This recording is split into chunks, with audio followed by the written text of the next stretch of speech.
আমার এটা গিফটের বীজগুলি আমি 2 ঘন্টা রোদ্রে দিয়ে 4-5 ঘন্টা এটা ঠান্ডা করে আবার এটা আমি ভিজাই রাখছি 5-6 ঘন্টা। 5-6 ঘন্টা ভিজানোর পরে আমি এটা টিস্যু দিয়ে মোড়াইয়া এটাতে মানে রেখে দিছি বক্সে। আল্লাহু আকবার, মাশাআল্লাহ, আলহামদুলিল্লাহ। এইখানেই চারা উঠে গেছে।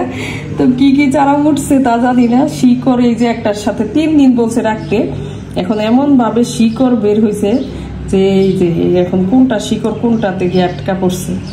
আসলে মানে 3 দিন রাখতে বলছে আমাকে, যে 3 দিন এইভাবে মানে এয়ারটাইট বক্সে রাখতে। তো এয়ারটাইটে যে শিকড় যেন নষ্ট না হয় এই জন্য আমি খুব সুন্দরভাবে খুলতেছি। আসলে এটাতে কি বীজ তা জানি না, লম্বা লম্বা দেখা যাইতেছে, সম্ভবত এটা শসার বীজ হইতে পারে। এটা আমাকে স্প্রে করে খুলতে হবে না কি? এটা তো বিরাট মুশকিল হয়ে গেছে। আমি আসলে বলছি 3 দিন রাখতে, আমি আর এর মধ্যে আর খুলি নাই। যদি খুলতাম তাহলে হয়তো বুঝতে পারতাম যে এটাতে কি। সবগুলি কি এরকম হয়েছে নাকি? দেখো তো কি একটা অবস্থা। সারা এইখানেই হয়ে গেছে পুরা। আসলে ভিজাই দিতে হইব, এটা ভিজাইলে পরে যেন তারা নষ্ট না হয় এমন করে। এটা ওহো, এটা শসা বীজ। এত সুন্দরভাবে মাশাআল্লাহ শসা বীজগুলি উঠে গেছে। এটা আমি আসলে কিভাবে কোন দিক থেকে খুলবো?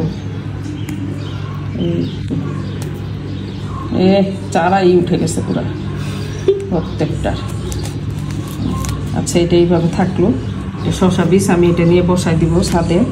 আর আমি প্রত্যেকটা দেখি আগে এগুলির কী অবস্থা। সবগুলি এরকমভাবে হয়ে যাবে। একটু অঙ্কুরোদ্গম হলে আসলে চারাটা বসাইতে হয়, কিন্তু এগুলি দেখা যায় যে একটু অঙ্কুরোদ্গম হয় নাই, পুরাই হয়ে গেছে।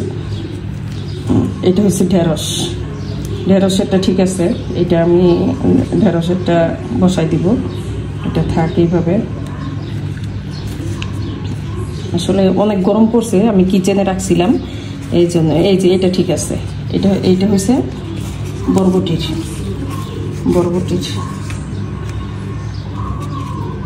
এটা জানি না কিসের, এটাতে বেশি হয় নাই, চারা উঠছে কিনা জানি না। এই যে এটা লাউ, এটা তাও 2-1টা একটু হয়েছে। তো এটা এইভাবে থাক। আর এটা দেখি, এটা তো পুরা একদম শিকড় যতটুকু পারছে। 3 দিনে এত শিকড় হয়ে যায়, এটা তো আশ্চর্য। 3 দিনে কিভাবে এত শিকড় হয়ে যায়, মাশাআল্লাহ। আসলে কপালে থাকলে ঠেকায় কে? এই যে এটা হচ্ছে মিষ্টি কুমড়া বীজ। আমি এইভাবে করতে চাইতেছি না, যেহেতু আমি চারাটা বসাই দিব ওইভাবে দূরে দূরে আস্তে আস্তে শুধু শিকড় সহকারে বসাই দিব। আর 2টা এটাতে কি আছে তা জানি না, এখনো বীজা আছে টিস্যু। 3 দিন ধরে এটা হচ্ছে চাল কুমড়া। এই যে একটা হয়েছে, বাকিগুলি হবে কিনা জানি না। এইটা একটা, এটা হচ্ছে উস্তা না করলা, এরকম একটা কিছু। উস্তা হয় না হয় করলা। এটা উস্তার বীজে হইতে একটু সময় লাগে, কিন্তু এটা তারপরেও হয়ে গেছে। এই যে বের হয়ে গেছে, এই যেগুলি সব ফেটে গেছে, এটা বের হয়ে গেছে। তো মাশাআল্লাহ। এই তো দাঁড়াও, এখানে রাখো। এটা দেখি কি 3 দিনের কথা বলছে, অথচ 3 দিনের সময়ও দেয় নাই। এটা ধুন্দুল না হলে ঝিঙ্গা, এটা আমি জানি না। তো সবগুলিতেই অঙ্কুরোদ্গম হয়ে গেছে। এই যে কত বড় শিকড়ও হয়ে গেছে। এগুলি খুব সাবধানে লাগাইতে হবে। মাশাআল্লাহ, আলহামদুলিল্লাহ।